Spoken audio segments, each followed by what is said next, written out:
إيمان واحتسابا غفر له ما تقدم من ذنبه أخرجه البخاري ومسلم. کل ہم لوگوں نے اپنے روزوں کی حفاظت کیسے کریں، ہم اپنے روزوں کو کن چیزوں سے بچائیں، روزوں کی حفاظت میں کن کن چیزوں سے بچنا ضروری ہے، اور روزوں کا ثواب پانے کے لیے کن کن چیزوں کو عمل میں لانا ضروری ہے، یہ چیزیں ہم لوگوں نے کل سماعت فرمائی تھی. آج کے درس میں انشاءاللہ قیام کے بارے میں اور رات میں اٹھ کر نماز پڑھنے کے بارے میں چند حدیثیں پیش کروں گا. اللہ تعالی ہم سب کو عمل کرنے کی توفیق نصیب فرمائے. بخاری اور مسلم شریف کی حدیث ہے. اللہ کے رسول صلی اللہ علیہ وسلم نے ارشاد فرمایا، من قام رمضان ایمانا، جس نے رمضان کا قیام کیا، رمضان کا جس نے قیام کیا، یعنی قیام کا مطلب کیا ہے؟ قام یقوم کے معنی آتا ہے کھڑا ہونا، اٹھ کر اپنے بستروں کو چھوڑا، کس کے لیے؟ اللہ تعالیٰ کے لیے بستر چھوڑ کر اٹھ کھڑا ہوا، ایمان کی حالت میں اور ثواب کی امید کرتے ہوئے. ایمان اور ثواب کی امید کرتے ہوئے اگر کسی نے ایسا کیا، غفر له ما تقدم من ذنبه، تو اس کے پچھلے سارے کے سارے گناہ کیا ہو جاتے ہیں؟ معاف کر دیے جاتے ہیں. اللہ کے رسول صلی اللہ علیہ وسلم کا فرمان ہے. اور آپ دیکھیں گے سورۃ الفرقان کے اندر اللہ تعالیٰ نے فرمایا ہے، وعباد الرحمن الذین یمشون علی الارض ہونا، رحمان کے جو بندے ہیں، اور اللہ بندے تو سارے اللہ کے اس دنیا میں، لیکن اللہ تعالیٰ کی طرف نسبت جو ہوئی کچھ بندوں کی، اس سے یہ پتہ چلتا ہے کہ اللہ تعالیٰ کی کچھ خاص بندے ہیں. اللہ تعالیٰ کے کچھ خاص اور مکرم بندے ہیں جنہیں اللہ تعالیٰ محبوب اور پسند فرماتا ہے. یمشون علی الارض، ان کی صفت یہ ہے جو اللہ کی خاص ہے، جب وہ زمین پر چلتے ہیں تو نرمی کے ساتھ چلتے ہیں، اترا کر نہیں چلتے. وَإِذَا خَاطَبَهُمُ الْجَاهِلُونَ قَالُوا سَلَامًا، اور جب ان سے کوئی بد اخلاقی سے پیش آئے تو وہ السلام علیکم کہہ کر گزر جاتے ہیں. وَالَّذِينَ يَبِيتُونَ لِرَبِّهِمْ، یہاں پر پہلے استشارہ ہے قیام کے بارے میں، رات میں اٹھ کر نماز پڑھنے کے بارے میں. کیا ہے؟ وَالَّذِينَ يَبِيتُونَ لِرَبِّهِمْ، جو لوگ اپنے رب کے لیے رات گزارتے ہیں. کس حالت میں گزارتے ہیں؟ اللہ تعالیٰ نے فرمایا وَالَّذِينَ يَبِيتُونَ لِرَبِّهِمْ سُجَّدًا وَقِيَامًا. رات یبیت کے معنی کیا آتے ہیں؟ رات گزارنا. جو لوگ رات گزارتے ہیں اپنے رب کے لیے کس حالت میں گزارتے ہیں؟ سجدًا وقیاما، سجدے اور قیام کی حالت میں گزارتے ہیں. اب یہاں پر سب لوگ غور کیجئے کہ اللہ تعالیٰ نے کہیں بھی قرآن میں کہا ہے تو سجدًا وقیاما، سجدہ اور قیام کی حالت میں. نماز میں تو رکوع بھی ہے، نماز میں تو تشہد بھی ہے، نماز میں تو دو سجدوں کے درمیان بیٹھنا بھی ہے، لیکن اللہ تعالیٰ نے صرف سجدہ اور قیام کا ذکر کیوں فرمایا؟ غور کرنے والی بات ہے. صرف سجدہ اور قیام کا ذکر کیوں فرمایا؟ کیونکہ سجدہ اللہ کے علاوہ کسی کے لیے جائز نہیں. اس سر کو اگر ہم جھکا سکتے ہیں تو صرف ایک اللہ وحدہ لا شریک لہ کے سامنے ہی جھکا سکتے ہیں. اسی لیے اللہ تعالیٰ نے سجدے کا ذکر فرمایا. اور قیام کا ذکر کیوں فرمایا؟ کھڑے ہونے کو، کیونکہ تعظیماً کسی شخص کے لیے کھڑا ہونا جائز نہیں ہے. کسی شخص کی تعظیم میں اور اس کی عظمت کا خیال رکھتے ہوئے اس کی بڑائی کے لیے اگر کوئی شخص کھڑا ہوتا ہے تو اس کا کھڑا ہونا بھی شرک ہے. عظمت کے لیے کسی کے لیے کھڑا ہونا جائز نہیں. ادباً مہمان کے لیے کرسی چھوڑنا، ان کو کرسی دے دینا، لیکن تعظیماً کرنا یہ جائز نہیں ہے. تعظیم میں صرف کس کے لیے کھڑا ہونا جائز ہے؟ صرف اللہ تعالیٰ کے لیے کھڑا ہونا جائز ہے. اسی لیے سجدہ اور قیام کا ذکر فرمایا، کیونکہ سجدہ کے اندر جو پیشانی ہے یہ سب سے محترم چیز ہے، اور انسان سب سے محترم چیز کو کس کے سامنے جھکاتا ہے؟ اللہ تعالیٰ کے سامنے جھکا دیتا ہے. عائشہ رضی اللہ تعالیٰ عنہا فرماتی ہے کہ اللہ کے رسول صلی اللہ علیہ وسلم ہمیشہ جو ہے کیا کرتے تھے؟ قیام کا اہتمام کیا کرتے تھے، رات میں نمازیں پڑھا کرتے تھے آپ صلی اللہ علیہ وسلم. اسی لیے عائشہ رضی اللہ عنہا کہتی ہے لا تدع قیام اللیل، تم قیام اللیل کو مت چھوڑو، رات میں نماز پڑھنے کو ترک مت کرو، مت چھوڑ دو. فإن رسول اللہ صلی اللہ علیہ وسلم كان لا يدعه، اللہ کے رسول صلی اللہ علیہ وسلم نے کبھی بھی رات کی نماز نہیں چھوڑی ہے، قیام اللیل پڑھنا آپ صلی اللہ علیہ وسلم نے نہیں چھوڑا ہے. وكان إذا مرض أو كسل صلى قاعدا، نبی صلی اللہ علیہ وسلم جب بیمار ہو جاتے تھے یا تھک جاتے تھے، سستی آ جاتی تھی، اس وقت آپ صلی اللہ علیہ وسلم بیٹھ کر نماز پڑھتے تھے. لیکن آپ صلی اللہ علیہ وسلم نماز پڑھتے تھے رات میں، ایسا نہیں کہ آپ صلی اللہ علیہ وسلم نے نماز چھوڑ دیا ہو. اور عمر بن خطاب رضی اللہ تعالی عنہ رات کی نماز جب چاہتے تھے تب پڑھنا شروع کرتے تھے. عمر بن خطاب رضی اللہ تعالی عنہ جب ارادہ ہوتا تھا آپ رضی اللہ تعالی عنہ فوراً رات کی نماز پڑھنا شروع کر دیتے تھے. کبھی کبھی تو بلکہ عمر بن خطاب رضی اللہ تعالی عنہ آدھی رات کو خود بھی نماز پڑھتے ہوئے مشغول رہتے تھے اور اپنے گھر والوں کو بھی جگا دیا کرتے تھے، اپنے گھر والوں کو بھی بیدار کر دیا کرتے تھے عمر بن خطاب رضی اللہ تعالی عنہ نماز کے لیے. اور پھر کہتے تھے اپنے گھر والوں سے الصلاۃ الصلاۃ الصلاۃ الصلاۃ. آدھی رات کو خود نماز پڑھنے کے بعد، خود نماز مشغول ہونے کے بعد اٹھ کر اپنے گھر والوں کو بھی جگاتے تھے اور کہتے تھے الصلاۃ الصلاۃ، اے گھر والوں نماز پڑھو. اور اس آیت کی تلاوت فرما رہے ہوتے تھے وَأْمُرْ أَهْلَكَ بِالصَّلَاةِ وَاصْطَبِرْ عَلَيْهَا، آپ اپنے گھر والوں کو نماز کا حکم دو اور اس کے اوپر صبر کرو. لَا نَسْأَلُكَ رِزْقًا، ہم آپ سے رزق کا سوال نہیں کر رہے ہیں بلکہ ہم روزی دینے والے ہیں. اللہ تعالیٰ فرماتا ہے وَالْعَاقِبَةُ لِلتَّقْوَىٰ، اور اخیر میں جو بہتر انجام ہوتا ہے وہ متقیوں کے لیے ہوتا ہے، ایمان والوں کو اخیر میں بہتر بدلہ ملتا ہے. اور ابن عمر رضی اللہ تعالی عنہ اس آیت کو بھی پڑھا کرتے تھے امن هو قانت آناء اللیل ساجدا، وہ شخص جو رات کی گھڑیوں میں بیدار ہوتا ہے اور اللہ تعالیٰ کی عبادت میں سجدہ ریز ہو جاتا ہے اور قیام کرتا ہے. کیوں؟ یحذر الآخرۃ، آخرت سے ڈرتے ہوئے، آخرت کا خوف رکھتے ہوئے، وَيَرْجُو رَحْمَتَ رَبِّهِ، اور اپنے رب کی رحمت کی امید میں قیام اللیل کرتا ہے. تو کیا پتا چلا؟ انسان اگر آخرت کے خوف سے بچنا چاہتا ہے، انسان اگر میدان حشر میں امن چاہتا ہے، انسان اگر اس وقت جس وقت ہر ایک کو اپنے نفس کی پڑی ہوگی اس گھڑی کے اندر بھی چین و سکون چاہتا ہے، تو اسے قیام اللیل کا اہتمام کرنا چاہیے. اور دوسری چیز، قیام اللیل کے پڑھنے سے اللہ تعالیٰ کی رحمت حاصل ہوتی ہے.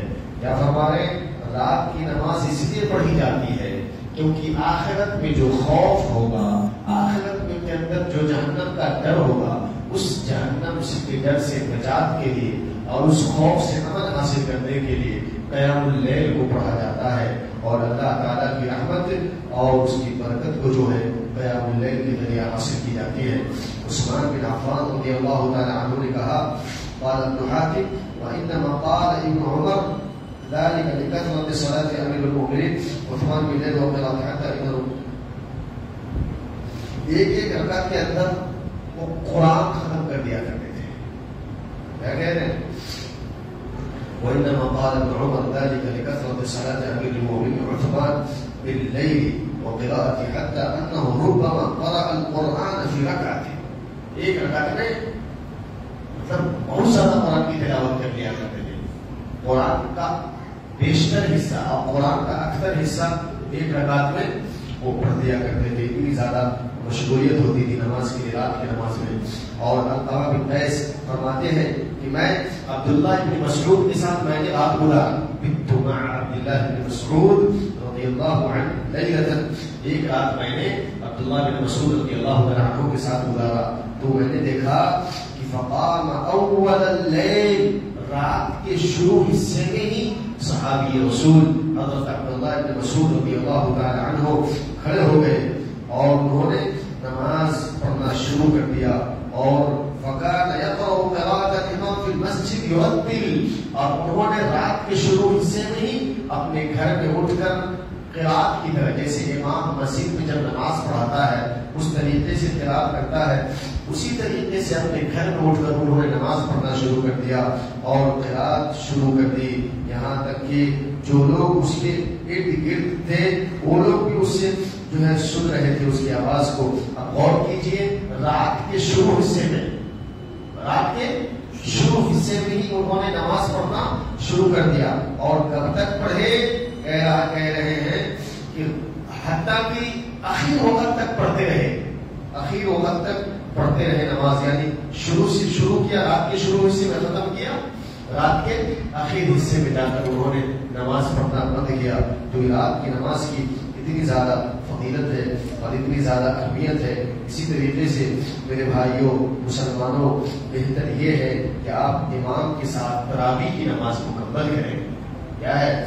ينبغي لك اخي المسلم ان تكمل التراويح مع الامام، آپ کے لیے مناسب یہ ہے کہ آپ امام کے ساتھ تراویح کی نماز مکمل کریں، یہاں تک کہ تكتب في القائمين، یہاں تک کہ آپ ان لوگوں کے فہرست میں ہو جائیں جو لوگ پوری رات قیام کرتے ہیں۔ اس کا کیا مطلب ہے؟ اس کا مطلب ہے کہ اگر کوئی شخص تراویح کی نماز امام کے ساتھ پڑھتا ہے تو اس کے کھاتے میں وہ شخص جو اکیلے پوری رات نماز پڑھتا ہے اس کے برابر اجر دے دیا جاتا ہے۔ اگر کوئی شخص امام کے ساتھ تراویح کی نماز پڑھتا ہے تو وہ پوری رات قیام کے برابر اجر لکھ دیا جاتا ہے، اسے ثواب دے دیا جاتا ہے۔ فقط قال صلی اللہ علیہ وسلم، اللہ کے رسول صلی اللہ علیہ وسلم نے فرمایا، من قام مع امامہ، جس نے بھی قیام کیا اپنے امام کے ساتھ، جس نے پوری نماز پڑھی حتی ینصرف، یہاں تک کہ امام نماز پڑھا کر ختم کر دے، کتب لہ قیام لیلۃ، تو اس کے لیے پوری رات کے قیام کا ثواب لکھا جاتا ہے۔ امام کے ساتھ اگر قیام کیا، امام کے ساتھ آپ نے تراویح کی نماز پڑھی تو پوری رات کا ثواب لکھ دیا جاتا ہے، اس کی طرف سے اللہ تعالیٰ۔ یہ کتنی بڑی نعمت ہے۔ آج جو لوگ تراویح ہوتی ہے ادھر ادھر کی چیزوں میں مشغول رہتے، کہتے ہیں تراویح فرض تھوڑا ہے، جس کو فرض کی توفیق ہوتی ہے اللہ کی طرف سے وہی نوافل کا بھی اہتمام کرتا ہے، وہی سنتوں کی ادائیگی بھی کرتا ہے، اور سستی وہی کرتا ہے، کاہلی وہی کرتا ہے جس کو اللہ کی طرف سے توفیق اور اس کی رحمت حاصل نہ ہو۔ تو اسی لیے امام کے ساتھ کم سے کم رمضان کے مہینے میں سب لوگ پوری رات تمام مسجدوں میں تمام اماموں کے ساتھ اپنی پوری نماز پڑھنے کی کوشش کریں، کیونکہ امام کے ساتھ نماز پڑھنے کا ثواب پوری رات قیام کرنے کے برابر ہے۔ اور محمد الرسول اللہ صلی اللہ علیہ وسلم تو حالت قیام کے اندر جب سجدے میں جاتے تھے آپ صلی اللہ علیہ وسلم تو اتنا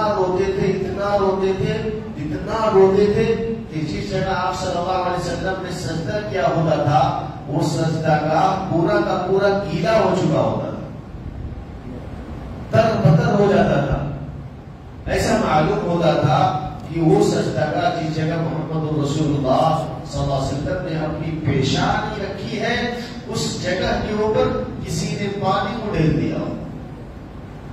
سبحان اللہ و بحمدہ سبحان اللہ العظیم، یعنی اتنا زیادہ تضرع اور خشوع اللہ کے رسول صلی اللہ علیہ وسلم رات کی نماز میں اختیار کرتے تھے کہ سجدہ پورا کا پورا گیلا ہو چکا تھا، ہو جاتا تھا، اور جب نبی صلی اللہ علیہ وسلم اپنے سر کو سجدے سے اٹھاتے تھے تو آنکھوں سے آنسو کی جھڑی لگی ہوتی تھی، آنسو ٹپک رہے پانی، ایسا لگ رہا ہے کہ یہاں پر غسل کر کے آئے ہو پانی، اور بدن کو بھی سر کو بھی نہ پہنچا ہو اور پانی نیچے کی طرف گر رہا ہو، پورا پانی سے ڈال رہے ہو گر رہا ہو، اسی طرح آنکھوں سے آنسو، نبی صلی اللہ علیہ وسلم کی آنکھوں سے آنسو کی بارش گرتی تھی۔ تو ہمیں اور آپ کو کس قدر رات کے قیام کا اہتمام کرنا چاہیے، کیونکہ اللہ کی رحمت کا حصول رات کے قیام میں، رات کی نماز پڑھیں گے اللہ کی رحمت حاصل ہوگی، آخرت سے خوف ملے گا، اللہ تعالیٰ ہماری دعاؤں کو سنے گا، کیونکہ رات میں ہمیشہ اللہ تعالیٰ کہتا ہے، ہر رات کہتا ہے، کوئی ہے مانگنے والا جس کو میں دے دوں، کوئی ہے جو اپنے گناہوں کو معاف کروانا چاہتا ہوں میں اسے معاف کر دوں. کوئی ہے جسے کسی چیز کی ضرورت ہو اور وہ محتاج ہو، ہم سے مانگے ہم اسے دے دیں. اللہ تعالیٰ خود کہتا ہے، خود اللہ تعالیٰ کر کہتا ہے کہ ہے کوئی مانگنے والا تو ہمارے لیے دین پیاری ہے. ہمارے لیے کچھ وقت بھی نہیں ہے. ہمارے لیے تجارت اور بزنس بہت بڑی چیز ہے. ہمارے لیے رشتے داروں اور فنکشن میں جانا، آپس میں بیٹھ کر کھانا کھانا، یہ بہت پیاری چیز ہے. ہمیں نبی کریم محمد صلی اللہ علیہ وسلم کے طریقے کو اپنانا ہو. اگر ہم نبی صلی اللہ علیہ وسلم کے طریقے پر آ جائیں گے تو اللہ تعالیٰ ہم سے خوش ہوگا، اللہ ہم سے راضی ہو جائے گا. اللہ تعالیٰ جو آج خوف و ہراس کی زندگی ہے ہندوستان کے اندر، جو دشمنان اسلام ہمارے اقتصاد کو خراب کر رہے ہیں، ہمارے معاش کو خراب کر رہے ہیں، کیا حال ہو رہا ہوگا ان لوگوں کا، ہمارے ان ماؤں کا، ہماری ان بہنوں کا، ہمارے ان بھائیوں کا جن کے گھروں کو گرا دیا گیا، جن کو مارا اور پیٹا گیا. انہوں نے بھی نیت کی ہوگی ہماری طرح کہ ہمارا رمضان کا مبارک مہینہ آ رہا ہے، 2 سال سے ہم عبادت نہیں کر پا رہے تھے. ہماری ان ماؤں نے بھی سوچا ہوگا کہ رمضان کا مہینہ آ رہا ہے، ہم رات میں نمازیں پڑھیں گے، ہم دن میں روزے رکھیں گے، ہم افطاری بنائیں گے، ہم دوسروں کو بھی کھلائیں گے، خود بھی کھائیں گے. ہمارے ان بھائیوں نے بھی، ہمارے بڑوں نے بھی سوچا ہوگا جن کے گھروں کو کافروں نے اور اللہ کے دشمنوں نے منہدم کیا ہے. آپ ان کو بھی نہ بھولیں، ان کے حق میں بھی دعائیں کریں، ان کے لیے بھی جو بھی چیزیں ہوں کرتے رہیں اپنے غریب مسلمان بھائیوں کے لیے. اور بنا کسی تفریق کے، کہیں کلمہ پڑھنے والا مسلمان ہے، کوئی خرابی ہے، آپ اس کی اصلاح کریں، آپ اس کو سمجھائیں، اس کو اپنے سے قریب کریں، دور نہ کریں، تب جا کر، کیونکہ اتحاد ضروری ہے. آج کے اس وقت میں پرفتن پرآشوق دور میں ہے تو اتحاد سب سے زیادہ ضروری ہے کہ ہمارے مابین اتحاد ہونا چاہیے، ہمارے مابین یونٹی ہونی چاہیے. کسی عام غلطی کے اوپر کسی کو اسلام سے باہر کر دینا، نفرت پیدا کروا دینا، آپ سے دشمنی کروانا، یہ اسلام کا شیوا نہیں ہے. اللہ کے رسول محمد رسول اللہ صلی اللہ علیہ وسلم نے ارشاد فرمایا ہے، بشروا ولا تنفروا، خوشخبری سنانے والا بنو، نفرت پھیلانے والا نہ بنو، تشدد نہیں اختیار کرے. اگر کوئی شخص صرف ملا رہا ہے، آپ صرف پیر ملائیں، زبردستی اس کو اس پہ سختی نہ کرے کہ اس کو نفرت معلوم ہو اور وہ ہماری مسجد سے دور ہو جائے. ہم قریب کریں، ہم محبت کرنے والے لوگ ہیں، ہم سلفی لوگ ہیں، ہم جو ہے منہج سلف پر چلنے والے لوگ ہیں، ہم صحابہ کے طریقے پر چلنے والے لوگ ہیں. تو ہم قریب سے، محبت سے، انسیت کے ساتھ جو ہے پیش آئے. اور یہ چیزیں ہمارے ذہن میں ٹھنڈک کب پہنچے گا؟ جب ہم رات میں اٹھ کر دعائیں کریں گے تو اللہ تعالیٰ ہمارے دل کو نرم کرے گا، ہمارے دل سے سختی کو دور کر دے گا. جب ہم دعائیں کریں گے تو ہم تمام مسلمانوں کو ساتھ لے کر چلنے کی کوشش کریں، کیونکہ ان مسلمانوں کو یہ بھی نہیں معلوم کہ ہم جو کام کر رہے ہیں ہمارا نہیں، شیعہ کا ہے. بہت سارے مسلمانوں کو وہ اپنے آپ کو سنی کہتے ہیں لیکن کام کیا کرتے ہیں؟ شیعہ والا، روافظ والا، اتنا عشریہ والا کرتے، کیونکہ انہیں معلوم نہیں ہے. ان شیعوں نے اور روافظوں نے جو ہے حکومت کر کے مسلمانوں کی دین کو بدلا، ان کے اندر شرک کو لایا. غلط نقش بندی کیا ہے؟ نقش بندی وہی چیز ہے، سہروردی کیا ہے؟ وہی چیز ہے، اجمیریت کیا ہے؟ وہی چیز ہے. تو ہمارے ان معصوم بھائیوں کو نہیں معلوم ہے. ہمیں اپنے معصوم بھائیوں سے نفرت کرنے کی ضرورت نہیں ہے، ہمیں ان سے محبت کرنے کی ضرورت ہے، ہمیں ان کو اپنے قریب بیٹھانے کی ضرورت ہے اور انہیں اللہ کے رسول صلی اللہ علیہ وسلم کی بات ان کے سامنے رکھنے کی ضرورت ہے. اللہ کے رسول صلی اللہ علیہ وسلم، کوئی مسلمان ایسا ہوگا، کوئی مسلمان چاہے بریلوی ہو، چاہے سنی ہو، چاہے شافعی ہو، چاہے ہری جھنڈی والا ہو، کوئی بھی ہو، اگر اس کے پاس آپ یہ کہیں گے کہ یہ نبی صلی اللہ علیہ وسلم کا فرمان ہے، انکار نہیں کرے گا. شیطان حاوی ہوگا، کہے گا ٹھیک ہے، لیکن مانے گا، کہے گا نبی کی حدیث ہے، اللہ کے رسول کا فرمان ایسا ہے، ہم ایسا کر رہے ہیں، تو وہ مانے گا. تو پیار سے ان کے سامنے ہمیں حدیث کو رکھنے کی ضرورت ہے. اللہ تعالی ہم سب کو قرآن و سنت کے مطابق زندگی گزارنے کی توفیق عطا فرمائے. اللہ تعالی ہم سب کو اپنے تمام مسلمان بھائیوں کو ایک ساتھ لے کر چلنے کی توفیق عطا فرمائے. اللہ تعالی ہم سب کو ان کے لیے اسی طریقے سے دعوت دینے کی توفیق عطا فرمائے جس طرح اللہ تعالی اللہ کے رسول صلی اللہ علیہ وسلم نے حضرت معاذ بن جبل رضی اللہ تعالی عنہ کو جب یمن کی طرف بھیجا تھا تو فرمایا تھا، اے معاذ تم بشارت دینے والا بن کر جاؤ، نفرت پھیلانے والا بن کر تم یمن کی طرف مت جاؤ۔ اللہ تعالیٰ ہم سب کو اسی آئیڈیل کو اپنانے کی توفیق عطا فرمائے اور اسی طریقے کو اپنا کر اللہ تعالیٰ ہم سب کو دوسروں تک دین اسلام اور اپنے بھائیوں تک قرآن و سنت کی باتیں پہنچانے والا بنائے، اور اللہ تعالیٰ ہماری محنتوں کو قبول فرمائے، ہماری عبادتوں کو قبول فرمائے، اللہ تعالیٰ ہمارے روزوں کو قبول فرمائے۔ یا اللہ ہم سب کے روزوں کو قبول فرما لے، یا اللہ ہم سب کی نمازوں کو قبول فرما لے، یا اللہ ہم سب کے قیام کو قبول فرما لے، یا اللہ ہم سب کے تلاوت قرآن کو قبول فرما لے، یا اللہ ہم سب کے صدقات اور عطیات کو قبول فرما لے، یا اللہ ہمارے والدین کی بھی کوشش